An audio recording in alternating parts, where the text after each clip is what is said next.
कि अगर हम किसान को ना बचा पाए तो फूड सिक्योरिटी के मसले जो अभी भी हमें देखे, आज हम हर चीज़ बाहर से इम्पोर्ट कर रहे हैं। बस एग्रीकल्चर को बचाने के लिए, किसान को हमने इम्पावर करने के लिए हम चाह रहे थे कि हम कुछ ऐसे इसमें इनिशिएट करें, इसको ऐसी चीज़ें लेके आएँ कि हम फार्मर की इकोनॉमिक्स को जो है वो बेहतर कर पाए। तो हमने फिर कहा कि रीथिंक एग्रीकल्चर, हम एग्रीकल्चर को कुछ नए अंदाज से सोचते हैं ज़रा। तो ये जो आपके सामने मेरी पहली जो हमने स्टार्ट कैसे किया, क्या हुआ, 2-3 चीज़ें थी जिसको लेके हम एग्रीकल्चर में चले। ये मैम एक पौधा है जिसको कहते हैं मुराया इंडिका। यहाँ पे शुएब साहब बैठे हुए हैं, हमारे हॉर्टिकल्चरिस्ट सारे जानते होंगे। मरवा का पौधा है, बड़ा कॉमन सी चीज़ है, बड़े आराम से चल जाता है। तो मैं सिर्फ सोचने का अंदाज बताना चाह रहा हूँ 2 मिनट में, फिर मैं अपनी प्रेजेंटेशन स्टार्ट करूँगा। एक्चुअली सोचा कैसे जाता है, जब सोचना कैसे चाहिए। ये हमारे हमसाया मुल्क की खतून जो डॉक्टर बनना चाहती थी, आपकी तरह बहुत से सपने होंगे उनके भी स्टूडेंट्स लाइफ में कि मैं डॉक्टर बनूंगी, मेरे नाम के साथ डॉक्टर लग जाए। तो जब उसके एफएससी में नंबर नहीं आए तो उसने क्या किया कि वो उससे बड़ी रोई पीटी कि मेरे तो एफएससी में नंबर नहीं है तो डॉक्टर कैसे बनेंगे।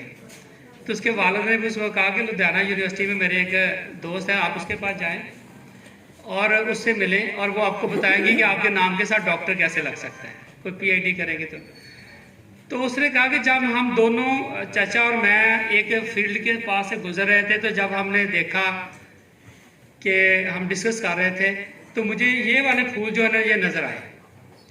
तो मैंने कहा कि आप इन फूलों का क्या करते हैं, इसमें बड़ी खूबसूरत खुशबू है इसकी। तो उन्होंने कहा आप इन फूलों का क्या करते हैं। उन्होंने कहा ये फूलों का तो कुछ नहीं करते, हम इसके जो पत्ते हैं वो मसहरी में, शादियों में, फूलों की सजावट में, डिफरेंट चीज़ों में यूज़ होते हैं। उसने कहा फूलों का क्या कुछ नहीं करते। तो ये दिमाग में मेरे फंस गई बात कि हम फूलों का क्यों कुछ नहीं करते। उसने कहा कि मैंने सोचना शुरू कर दिया कि मैं फूलों का अब कुछ करूँगी। तो उस खातून ने क्या किया, वो अपने गाँव वापस गई, उसने जाके मुराया इंडिका की कल्टीवेशन स्टार्ट की और उसके ऊपर एसेंशियल ऑयल की इंडस्ट्री डेवलप हुई। ये फर्स्ट टाइम उनके मुल्क में था कि उन्होंने एसेंशियल ऑयल को काम करना शुरू किया। आज उसी खतून की मरहूम मिन्नत हमारी टेक्सटाइल से 3 गुना बड़ी इंडस्ट्री, एसेंशियल ऑयल की इंडस्ट्री बिल्ड कर दी है। हम टेक्सटाइल से जितना पैसा कमाते हैं उससे 3 गुना ज़्यादा पैसे वो एसेंशियल ऑयल से कमाते हैं। ये वो इंडस्ट्री थी। अब हमने क्या नारा लगाया इस बात से कि एग्रीकल्चर में कोई भी चीज़ वेस्ट नहीं है जब तक आपको उसकी वैल्यू का पता नहीं है, जब तक उसकी प्राइस का पता नहीं है, जब तक आप उसकी वैल्यूएशन का आइडिया नहीं है। ये कैसे पता चलेगा, ये मैं आपको एक बता रहा हूँ। एग्रीकल्चर में सबसे जो वेस्ट चीज़ आती है वो गोबर होता है, काऊ डंग। इसके भी वो वेस्ट चीज़ हो सकती है एग्रीकल्चर में। तो हमारे दरमियान में डॉक्टर आमर मौजूद है, हमने इनके साथ मिलकर पाकिस्तान का पहला काऊ डंग पॉट बनाने का हमने यूनिट लगाया मुल्तान के अंदर। इससे क्या होता है कि हमने वो जो गोबर था जिसको हमने फर्टिलाइजर के लिए यूज करते थे सॉइल के साथ जाने के लिए, उसी गोबर से हमने गमले बनाने का यूनिट किया कि हमने टमाटर की पनीरी लगानी है, हमने कोई भी सीडलिंग लगानी है, फूलों की पनीरी लगानी है, तो हम ऐसे पॉट में लगाएं जो उसके लिए ताकत और एनर्जी का भी बायस हो उस पौधे के लिए। तो उसको बजाय हम उसको उतार के फेंके, उसको एज ए पॉट के उस जमीन में शिफ्ट कर दें। आपने अगर 2 एकड़ में टमाटर लगाने हैं तो 1 मरले में उसकी पनीरी तैयार कर दें, इसी पॉट के अंदर उसको पूरे 2 एकड़ में बाद शिफ्ट कर दें। अब यही पॉट हमारे 1.5 मिलियन रुपीस का जो हमारा पर मंथ का जो बिजनेस जनरेट कर रहे हैं इसी पॉट के अंदर कॉर्डन से।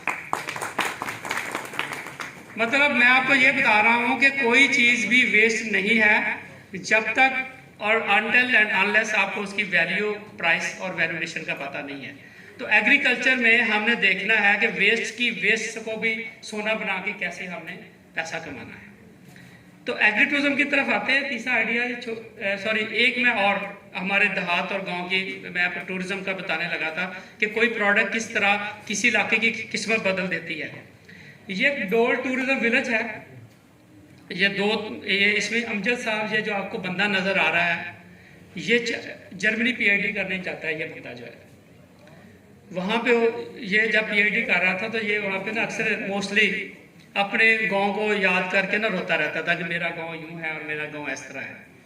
इसकी जो सुपरवाइजर है ये डॉक्टर सिंथा सिलर जो इसके साथ खड़ी है, उसने कहा कि जब आपकी पीएचडी मुकम्मल होगी तो मैं आपका गांव देखने जाऊंगी जिसको याद करके तुम रोते रहते हो। तो जब वो वापस पाकिस्तान आया और ये डॉक्टर सिंथा सिलर भी आई, तो वो जब वो गाँव में जाके मुख्तलिफ बैठकों में मुख्तलिफ घरों में जा रही थी, खतून अपने सराहने के ऊपर ना बड़ी खूबसूरत खरोशिये से चीज़ें बना रही थी। जब उसने देखा शी वॉज सरप्राइजिंग के हैंडी क्राफ्ट का इतना खूबसूरत शाहकार भी बन सकता है।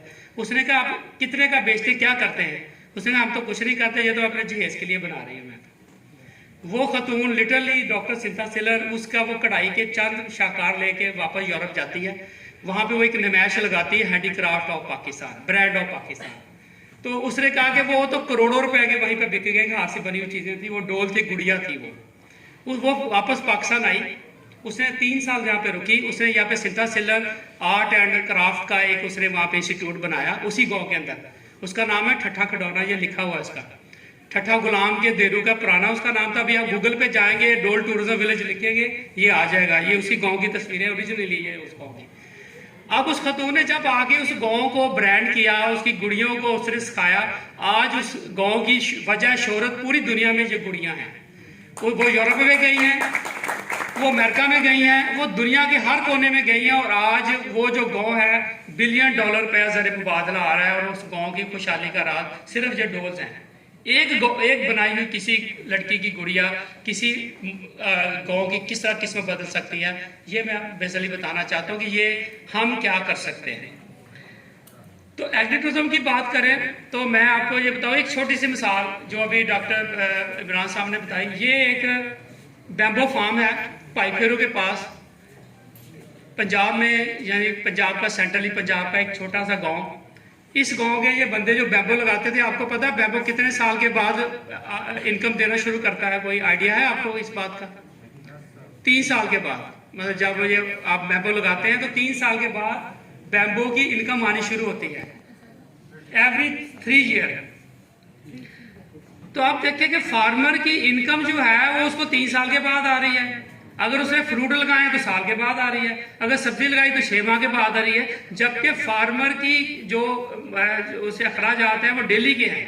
उसने बच्चों की फीसें देनी है, उसने खाना खाना है। तो फार्मर की इनकम को डेली पे लाना ही बहुत बड़ा चैलेंज था कि हम फार्मर की इनकम को कैसे डेली पे या माना पे ला सकते थे।